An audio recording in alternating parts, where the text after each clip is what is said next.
नमस्कार. मी आपला कृषी मित्र भाऊसाहेब पवार आपणा सर्वांचं मनपूर्वक स्वागत करतो. शेतकरी बंधूंनो, मी आज नगर जिल्ह्यातील बेलापूर या गावामध्ये असून गणेश शेठ डोंबरे यांच्या डाळिंब बागेमध्ये उभा आहे. शेतकरी बंधूंनो, आपण डाळिंब बागेत उत्पादन घेत असताना एकरी झाडाच्या वयोमानानुसार एकरी 8 टन, 10 टन, 12 टन, 14 टनापर्यंत माल घेत असतो. आणि अशा वेळी माल घेत असताना झाडातलं काडीतलं स्टोरेज सुद्धा एमटी झालेलं असतंय, कमी झालेलं असतंय किंवा संपलेलं असतंय. आणि पुढील हंगामासाठी तेवढं स्टोरेज निर्माण करणं सुद्धा महत्त्वाचं असते. त्यासाठी विश्रांती काळात काही फवारण्या घेणं सुद्धा महत्त्वाचं असतंय. त्याच्यामध्ये आपल्याला 05234 3 ग्रॅम, बोरॉन 1 ग्रॅम किंवा टिल्ट आणि कोमानिलची फवारणी घेणं महत्त्वाचं आहे. तसेच 6 CBA 10 ppm plus boron 1 gram ही फवारणी घेणं महत्त्वाचं आहे. तसे मॅग्नेशियम सल्फेट आणि झिंक सल्फेट आणि बोरॉन ही फवारणी घेणं महत्त्वाचं आहे. तसंच झाडाची जर शेंडा जास्त चालत असेल तर 05234 3 ग्रॅम आणि मॅक्विरा ज्याच्यामध्ये क्लोरमॅक्वाइड क्लोराइड आहे ते अर्धा ते 1 मिली हे घेणं महत्त्वाचं आहे. तसंच 0050 सुद्धा आपण या ठिकाणी घेऊ शकताय. तसंच आपण जर झाडामध्ये स्टोरेज चांगल्या प्रकारे अजूनही वाढवायचं असेल, आपल्याला झाडं जुनी असतील, हेल्दी असतील, तर आपण पॅक्लोब्युट्राझोलचा वापर करू शकता. त्यासाठी कृषी टेकनं आपल्याला ग्रोटार या नावानं पॅक्लोब्युट्राझोल उपलब्ध करून दिलंय. ते 1 लिटर पाण्यासाठी 0.25 ml वापरायचं आहे. त्याच्यामध्ये सुद्धा काडीमध्ये स्टोरेज चांगल्या प्रकारे तयार होणार आहे. तसेच झाडाचा माल संपल्यानंतर आपल्याला काही महत्त्वाची कामं करायची आहेत. त्याच्यामध्ये आपल्याला जे रोगग्रस्त फळं आहेत ते सर्वप्रथम बागेच्या बाहेर काढून टाकायचे आहेत. तसंच जे वॉटर शूट असतील, खोडातले असतील किंवा मधले असतील ते काढायचे आहेत. तसेच झाडावर आपण मोठं उत्पादन घेतल्यामुळं झाडावर एक प्रकारचा ट्रेस आलेला असतो आणि असा ट्रेस आलेला असतो, त्यामुळे बाग खाली झाल्यानंतर झाडाला रिलॅक्स करणं सुद्धा महत्त्वाचं असतंय. त्यासाठी बाग खाली झाल्यानंतर साधारण 4 ते 5 दिवसांनी 19-19 किलो 19-19-10 किलो फ्लोरा 500 ग्रॅम आणि कॉम्बी फर्ट 1 लिटर आणि त्याच्यासोबत सिलिकॉन 1 किलो असं ड्रीपमधून देऊन झाडाला रिलॅक्स करणं गरजेचं सुद्धा असतंय. त्यासाठी त्यानंतर आपल्याला खालून मशागत करून घ्यायचं आहे बाग संपल्यानंतर. तसंच आपल्याला त्यावेळी वरून फवारणी आपण दिल्या, पण खालून बेसल डोस सुद्धा तेवढ्या ताकदीचा देणं गरजेचं असते. त्याशिवाय आपल्याला क्वालिटी आणि क्वांटिटी उत्पादन मिळणार नाही. तर ही बेसल डोस गणेश शेठ अतिशय चांगल्या प्रकारचा परिपूर्ण असा डोस लावतात. तर परिपूर्ण डोस त्यांनी काय लावलाय हे गणेश शेठनी सांगावं असं मी त्यांना विनंती करतो. नमस्कार. नमस्कार. एकरी प्रमाण सांगा. आपलं काय एकरी प्रमाण आपण 1846 आहे, हे 2 बॅग घेतलेले आहेत. सुपर फॉस्फेट दाणेदार आहे, ते 2 बॅग घेतले एकरी प्रमाण. आणि पोटॅश 50 किलो म्हणजे 1 बॅग घेतलेली आहे आपण. त्याच्यानंतर ह्युमिजी म्हणून कृषी टेकचे जे आहे ते एकरी 10 किलो. फंगीजी 10 किलो. निमेटेड साठी निमेटेजी म्हणून आहे ते 10 किलो. हे कृषी टेकची ही 3 खतं जी आहेत ही घेतात. मायक्रोझॉल एकरी 4 किलो घेतो. टेक्नोजेड घेतो आपण 4 किलो. फर्टेरा आहे ते घेतो एकरी 4 किलो. यांचं सगळ्यांचं मिश्रण करून त्याच्यानंतर कृषीटेक कंपनीचं संवर्धन म्हणजे जे खत आहे ते खत आपण एकरी म्हणजे एकरी म्हणण्यापेक्षा झाडाला आपण 2 किलो देतोय. प्रत्येक झाडाला 2 किलो. आणि ही जी रासायनिक जी खतं आहे यांचे सगळे एकत्रित मिश्रण करून आपण झाडाला साधारणतः संवर्धन 2 किलो आणि रासायनिक खत ही 700 ग्रॅम एका प्रति झाड देतोय. यांचं सगळं मिश्रण करून एका झाडाला आपण या साईडला अर्ध त्या साईडला अर्ध असं टाकतोय. म्हणजे इकडे दाखवा, ट्रॅक्टरचा असं तास घेतलेला आहे आणि निम्मा डोस या बाजूला निम्मा डोस त्या बाजूला टाकलेला आहे आणि संवर्धन मध्ये वर खत मिक्स करून दिलेत खालच्या बाजूला आणि त्याच्यावर गांडूळ खत पण वापरलंय. आपण शेणखत बिलकुल वापरलेलं नाहीये. गांडूळ खत आपण प्रति झाड 2 किलो, या साईडला 1 किलो त्या साईडला 1 किलो असं खत टाकलेले आहेत आपण आता. तर शेतकरी बंधूंनो, बरेचसे शेतकरी वल्ल शेणखत टाकतात आणि वल्ल्या शेणखतामुळे त्याच्यामध्ये जे फ्युजेरियम आणि पीटीएम नावाच्या बुरशी असतात त्याच्यामुळे मर रोगाची लागण होते डाळिंबाला.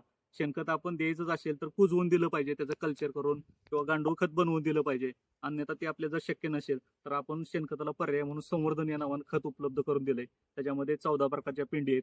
नेमकरण, एरण, भुईमुग सारखी, सोयाबीन, जवस, कुसुमकली, महुआ आणि झेंडू. तसं त्याच्यामध्ये बायोडायनॅमिक कल्चर आहे.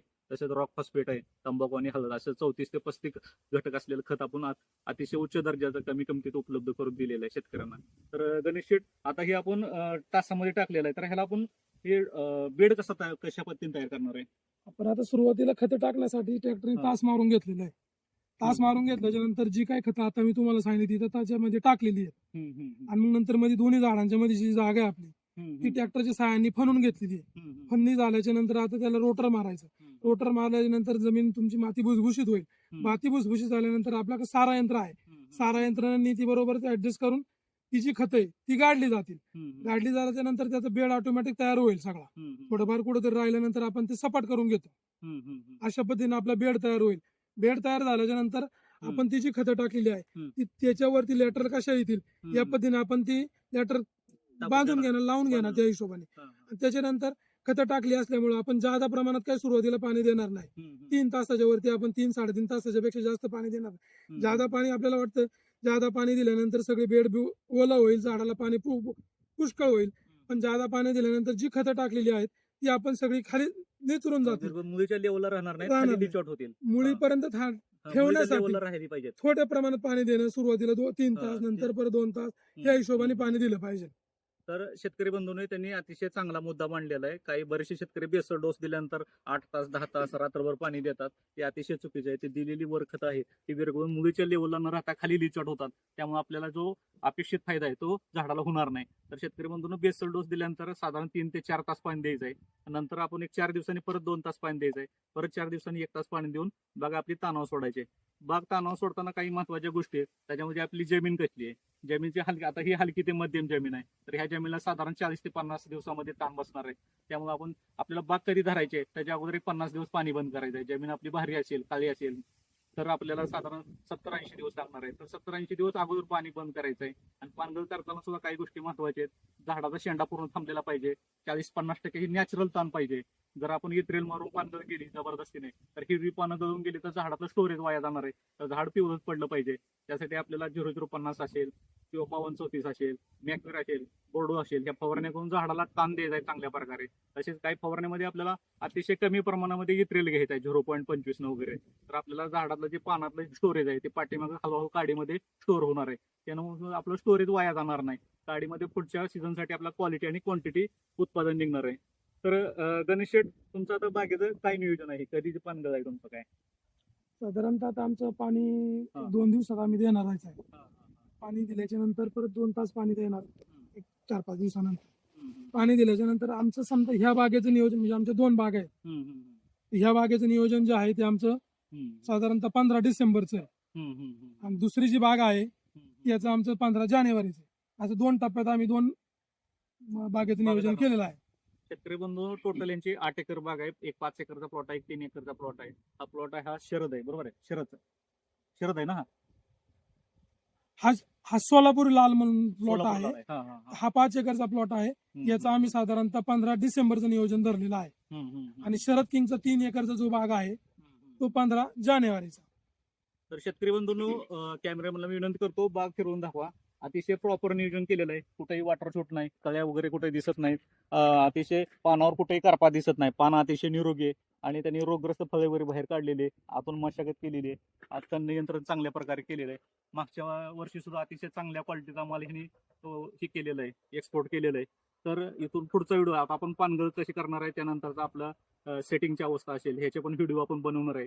दिलेली माहिती कशी वाटली कमेंटमध्ये सांगा. धन्यवाद.